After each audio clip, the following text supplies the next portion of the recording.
आप इस नजरिए को फॉलो करें। ये कोई खिताबत का जौहर नहीं है कि मैंने हाथ पांव मार दिए और आप घर चले गए, नारे लग गए। ना ना ना ना, इसको आप महसूस करें मैं क्या कह रहा हूं। इसे अपने घर लेके जाएं, अपनी बीवी बच्चों को बताएं कि हुजूर को खबर कितनी है। मालूम है, एक बड़े अजीम बुजुर्ग हैं लाहौर में, उनकी मदार शरीफ है, उनका नाम है शेख अबुल मुआली कादरी रहमतुल्लाह तआला अलैह। शेख अबुल मुआली कादरी रहमतुल्लाह तआला अलैह, ये नाम रखेंगे जहन पे, भूल जाइएगा तो मदनी नात इन्फो में इसे सर्च कीजिएगा, आपके जलसे की जो फेरिस्त आएगी उसमें यह नाम मिल जाएगा। शेख अबुल मुआली कादरी, इनके एक मुरीद थे लाल मोहम्मद बदख्शानी या शेख मोहम्मद बदख्शानी नाम था इनका। सुनिएगा, वो हुजूर गौसे आजम सरकार से बड़ी मोहब्बत फरमाते थे। सुभान अल्लाह कह दो, बात आए तो गौस पाक की बोल दिया करो। वो कहते हैं कि मैं हुजूर सैयदना शेख अब्दुल कादिर जिलानी से बड़ी मोहब्बत करता था। हुजूर गौस पाक की मेरे दिल में बड़ा एहतराम था, बड़ा प्यार था। मैं कसरत से सैयदना शेख अब्दुल कादिर जिलानी को याद करता था। एक दिन मालूम है क्या कहा शेख मोहम्मद बदख्शानी ने? फरमाते हैं कि मैंने सोचा कि पता नहीं गौस पाक को मेरी याद करने की खबर होती है कि नहीं। तवज्जो है आपकी? निकले दुनिया की भंवर से, निकले मोबाइल के गेम खेल कूद से, व्हाट्सएप से निकले, इंस्टाग्राम से, आए थोड़ी सी हुजूर की बातें, फिर बताता हूं कि हालात क्या हैं जमाने के। वो कहते हैं कि शेख बदख्शानी कहते हैं कि मैंने एक दिन ये सोचा, पता नहीं हुजूर को, गौस पाक को मैं इतना याद करता हूं, मेरी याद करने की खबर होती है कि नहीं। वो कहते हैं उसी रात, देखना कौन कौन सुभान अल्लाह कहता है, उसी रात मैंने ख्वाब में देखा मैं एक रेगिस्तान में खड़ा हूं नंगे सर, और सामने सैयदना शेख अब्दुल कादिर जिलानी खड़े हैं। बहुत बहुत शुक्रिया अपनी माँ और अपने बाप की मगफरत के लिए। जरा फिर से बोले सुभान अल्लाह। सुभान। कहते उसी रात मैंने, शेख लाल मोहम्मद बदख्शानी फरमाते हैं, मैंने उसी रात देखा मैं एक रेगिस्तान में खड़ा हूं और सामने सैयदना शेख अब्दुल कादिर जिलानी खड़े। बात लाहौर की है और गौस पाक बगदाद शरीफ में। सुभान अल्लाह। कहते हैं जैसे सैयदना शेख मुझे नजर आए मैंने सलाम किया, उधर गौस पाक ने मेरे सलाम का जवाब दिया। तो सैयदना शेख ने फरमाया, ए बदख्शानी तू क्या समझता है, मैं शेख अब्दुल कादिर को याद करता हूं, गौस पाक को खबर नहीं होती? तेरी हर याद को अब्दुल कादिर जानता और पहचानता। ऊंची बोले, ज़हमत ना हो तो हाथों को उठा के बोल दें लब्बैक या रसूल अल्लाह, लब्बैक या गौसे आज़म। कहते हैं तेरी हर याद की खबर मुझे होती है, तो जब जब मुझे याद करता है मैं बगदाद में उस याद को महसूस करता हूं। और सुन सबूत के तौर पर मैं सबूत ये ले लेगा क्या? कहा तू नंगे सर खड़ा था रेगिस्तान में, मैं तेरे लिए इमामा लेके आया। तू लाहौर के रेगिस्तान में नंगे सर खड़ा था, मैं तेरे लिए अमामा शरीफ लेके आया हूं। गौस पाक ने फरमाया, वो कहते हैं हाँ मैंने देखा तो मेरे सर पे टोपी नहीं थी, मैं नंगे सर था, और मेरे नंगे सर की भी खबर गौस पाक को हो गई। सोचो सीने पर हाथ रख के, जब बेटे अब्दुल कादिर का आलम है तो बाप नबियों के सरदार का आलम क्या होगा। ये अकीदा भूल जाइए वहाबिया दयाबना कि हुजूर ये नहीं जानते, हुजूर ये नहीं जानते। सूफी साहब ने क्या कहा था, जो कहता है हुजूर ये नहीं जानते, हुजूर ये नहीं जानते, उससे कह दो तेरे इस ना जानने को भी हुजूर जानते हैं। जिसने एक खुदा का पता बता दिया उससे क्या बातें ढकी छुपी रह सकती। इसने एक खुदा का पता बता दिया, खुदा एक है। हुजूर के मोजज़े पर बात आई। कुछ सूफिया बैठे, किसी ने कहा कि हुजूर का सबसे बड़ा मोजज़ा क्या, हुजूर की सबसे बड़ी बुजुर्गी जो करामत और मोजज़ा वो क्या है मालूम है? किसी ने ये बताया, किसी ने कुरान बताया, किसी ने अल्लाह के नायब है, वो नायब जो है कायनात की तख्लीक का सबब है, वो हुजूर की वजह से जन्नत बनी वगैरह वगैरह। तो एक बुजुर्ग ने कहा कि हुजूर का एक मोजज़ा सबसे बड़ा मेरी नजर में ये है, बगैर खुदा को एक दिखाए हुए पूरी दुनिया से एक खुदा होने का लोहा मनवा लिया। सुभान अल्लाह, सुभान। ये हुजूर का बड़ा मोजज़ा है। अल्लाह का शुक्र है कि ये पत्थरों के सामने, ये पीपल के दरख्तों के सामने ये सर नहीं झुका।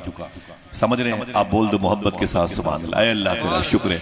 मालूम है, तो ये कहते हैं शेख अबुल मुआली कहते हैं कि मेरे मुरीद शेख बदख्शानी फरमाते हैं कि मैं रेगिस्तान में था, जब मैंने हुजूर गौस पाक को ख्वाब में देखा तो मैं नंगे सर था। गौस पाक ने फरमाया ये अमामा शरीफ मैं तेरे लिए लाया हूं, इमामा शरीफ मैं तेरे लिए लाऊं। ख्वाब का सिलसिला खत्म हो गया।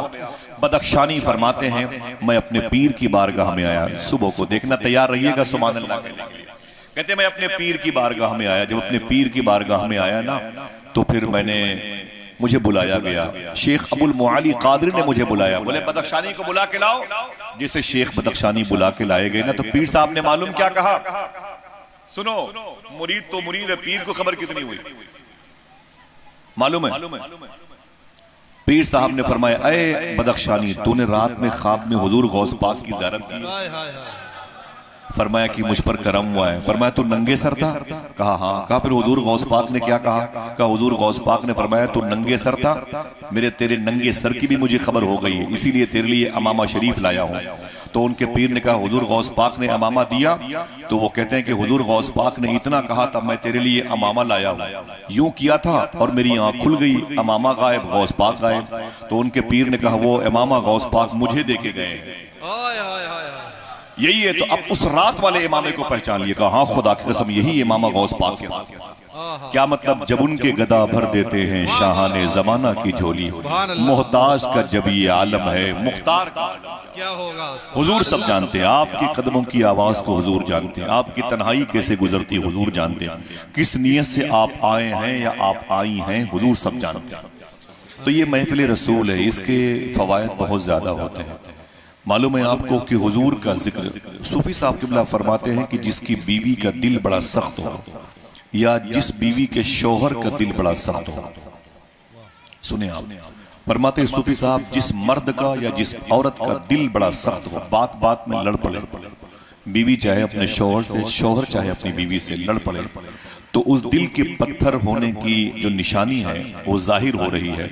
उसे मोम बनाने के लिए जमीन पर एक ही नुस्खा है, वो है मदीने वाले की बातें। अगर किसी सख्त और पत्थर दिल इंसान को हुजूर की महफिल में ला के आप बिठाने लगे तो इंशाल्लाह 2-4 मर्तबे हुजूर की बातें सुनते सुनते अल्लाह उसके दिल में नरमी पैदा करे। ये हुजूर के जिक्र का कमाल है और ये तासीर सिर्फ हुजूर सल्लल्लाहु अलैहि वसल्लम के जिक्र की है। और ये बात तो हम भूल जाएं, कुंडा और बरई में बैठने वालों, इसे जहन से निकाल दें कि पता नहीं ये महफिल जो होती है, ये है सैयद साहब, इसके असली दूल्हा ये मेरे घर पे 6-7 महीना पहले से ही दस्तक देते हैं इस मजलिस के लिए। मैं भी सर के बलाता हूँ, अल्लाह का शुक्र है, बड़ी मसरूफियत होती है। मैं तकरीबन 24 दिन के अंदर एक दिन घर पे था, मैं एक दिन घर पे था और मुस्तकिल सफर में हूँ। एक दिन अभी 4 दिन पहले जा रहा था किशनगढ़ अजमेर शरीफ, मेरी फ्लाइट छूट गई थी, तो तकरीबन 1.5 महीने के बाद मैं घर पे सोया था। रात में मेरी फ्लाइट छूट गई तो लखनऊ से मैं वापस आया था। आज मैं यहाँ हूँ, कल मुफ्ती सरफराज साहब का जलसा है, परसों आजमगढ़, और परसों इंशाल्लाह मुझे बगदाद शरीफ के लिए घर से निकल जाना। और अच्छा हुआ आप सबसे मुलाकात हो गई, आप सबका सलाम लेके जाऊंगा इंशाल्लाह। और दुआ करें कभी इस सफर कहीं साहब भी बने, इंशाल्लाह बने।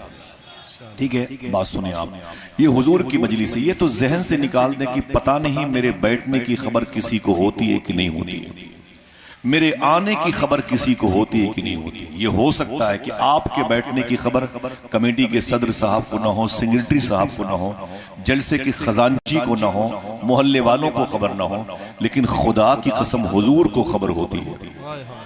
आप चाहें तो मेरी गर्दन पे छुरी रख दें, लेकिन मैं इस अकीदे से मुनहरिफ नहीं हो सकता। मैं कुरान सर पे रख के कह सकता हूँ, जितने लोग यहाँ पर अच्छी नीयतों के साथ आए हैं, माँ बहनें, बच्चियां, बच्चे आए हैं, सबकी खबर हुजूर को। जितनी मर्तबे आप हुजूर का नाम लेंगे हुजूर को खबर होती रहती है। आज फजर की नमाज से पहले की बात है, आज फजर की नमाज से पहले मैं बैठा था, मेरे दोस्त उनकी बीवी बैठी थी, वो बड़ी मुबारक खातून है, मालूम है। वो कहती हैं भाईजान आज की बात है, वल्लाहि लज़ीम बता रहा, ये रिकॉर्ड हो रहा है, ये मदनी नात इन्फो के जरिए से। मैं उनके करीब बैठा था, उनके शौहर बैठे थे, बहुत प्यारी खातून है। कहने लगे कि भाईजान 1 हफ्ते तक मुझे उलझन बहुत थी, मैंने दुरूद पढ़ना बंद कर दिया, कुरान पढ़ना बंद कर दिया, नफिल पढ़ने बंद कर दिया, मैंने सब बंद कर दिया। आप क्या समझते हो जो 2 रकात जुमा के दिन पढ़ने आते हो, इमाम साहब को दिखाया, हम आ गए हैं, हमने हाजिरी भर दी है, अब जा रहे हैं, फिर पूरे पूरे हफ्ते नजर नहीं आते।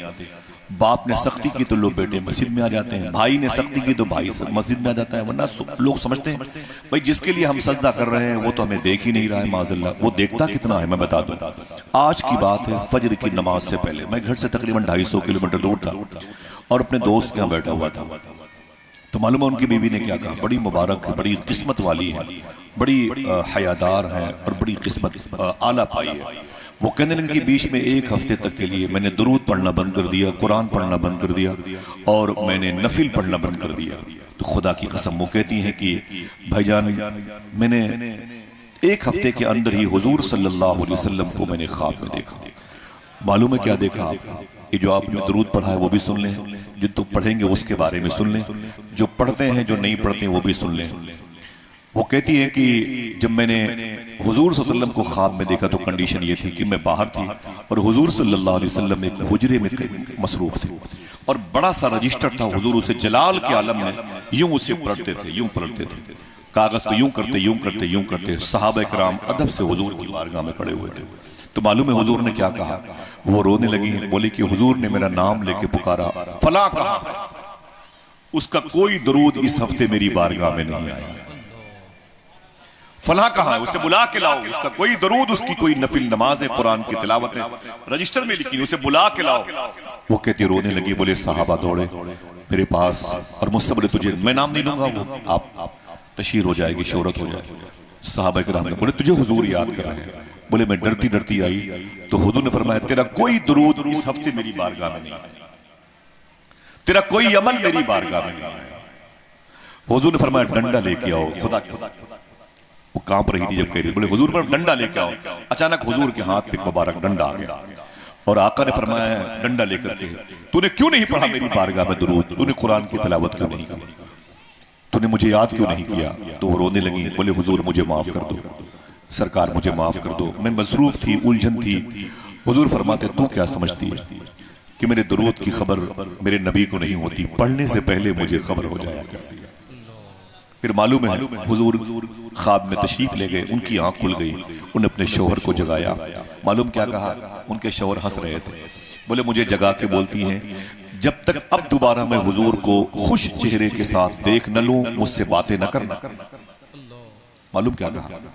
जब तक मेरे आका मुझसे राजी न हो जाए, खबरदार मुझसे बातें न करना, तुम्हारे लिए वक्त पे खाना रहेगा, वक्त पे पानी रहेगा, बस मुझसे बातें न करना। मालूम है वो रोने लगी।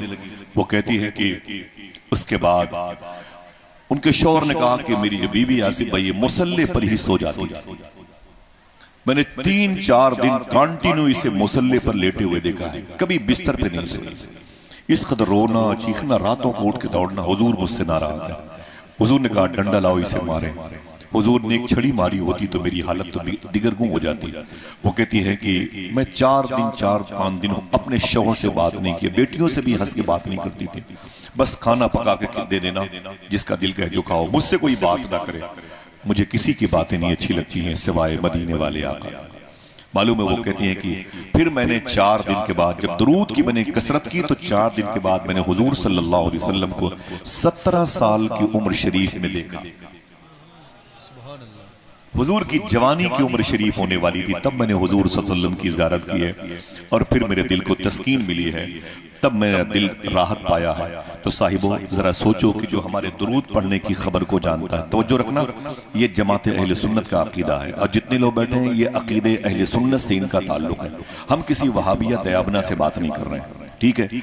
हम आपसे पूछते हैं जिसका ये अकीदा है कि हुजूर हमारे दुरूद को सुनते हैं, उसका उस वक्त ये अकीदा कहाँ चला जाता है जब उसके हाथ में मोबाइल और गाने बजाने होते हैं, जब जबानों पर गालियां होती हैं, बहन बेटियों की इज्जतों को लूटने के मंसूबे बनाए जाते हैं, उस वक्त ये ख्याल क्यों दिमाग से निकल जाता है कि हुजूर हमें देख रहे हैं?